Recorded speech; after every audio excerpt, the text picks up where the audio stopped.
আপনার শিশু কোলে শান্ত কিন্তু বিছানায় রাখলেই চমকে ওঠে? জেনে নিন মোরো রিফ্লেক্স সামলানোর 4টি উপায়। একজন নতুন মায়ের জন্য সবচেয়ে বড় চ্যালেঞ্জ হল শিশুকে গভীর ঘুমে রাখা। অনেক সময় দেখা যায় শিশু কোলে খুব শান্তিতে ঘুমাচ্ছে, কিন্তু বিছানায় শোয়ানো মাত্রই হাত পা ছড়িয়ে কেঁদে উঠছে। একে চিকিৎসা বিজ্ঞানের ভাষায় বলা হয় মোরো রিফ্লেক্স। এটি শিশুদের একটি সহজাত রক্ষা কবচ।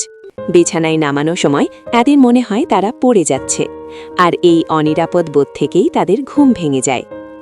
কিভাবে শিশুকে শান্ত রাখা যায়? 1. ধীরে নামানোর কৌশল। শিশুকে বিছানায় শোয়ানোর সময় হুট করে নামাবেন না।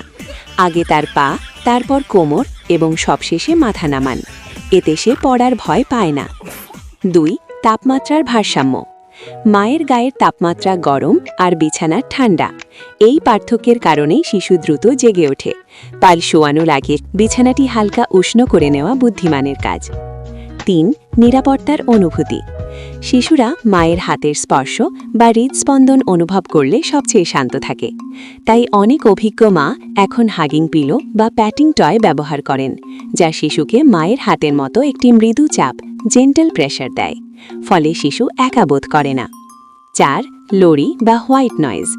হালকা ছন্দময় শব্দ শিশুকে মায়ের পেটের ভেতরে পরিবেশের কথা মনে করিয়ে দেয়, যা তাদের দীর্ঘক্ষণ ঘুমাতে সাহায্য করে। মায়েরা আজকাল যা করছেন। আজকাল প্যারেন্টিং অনেক সহজ হয়ে গেছে আধুনিক কিছু উদ্ভাবনের কারণে। যেমন এমন কিছু স্মার্ট সুদিং পিলো বেরিয়েছে, যা একই সাথে শিশুকে আলতো করে জড়িয়ে ধরে রাখে মায়ের হাতের মতো, আবার মৃদু ছন্দে প্যাড করে ঘুম পাড়িয়ে দেয়। এমনকি এগুলোতে ইনবিল্ট লরি মিউজিকও থাকে। নিচের ছবিতে এমনই একটি আধুনিক সমাধানের উদাহরণ দেওয়া হলো। আপনার সোনামনির ঘুম নিয়ে আপনার সবচেয়ে বড় সমস্যা কোনটি? কমেন্টে আমাদের জানান। আমরা চেষ্টা করব পরবর্তী পোস্টে তার সমাধান দিতে, ইনশাল্লাহ। প্যানি স্টেপস। পোস্টটি সেভ করে রাখুন এবং অন্য মা বাবাদের সাথে শেয়ার করুন।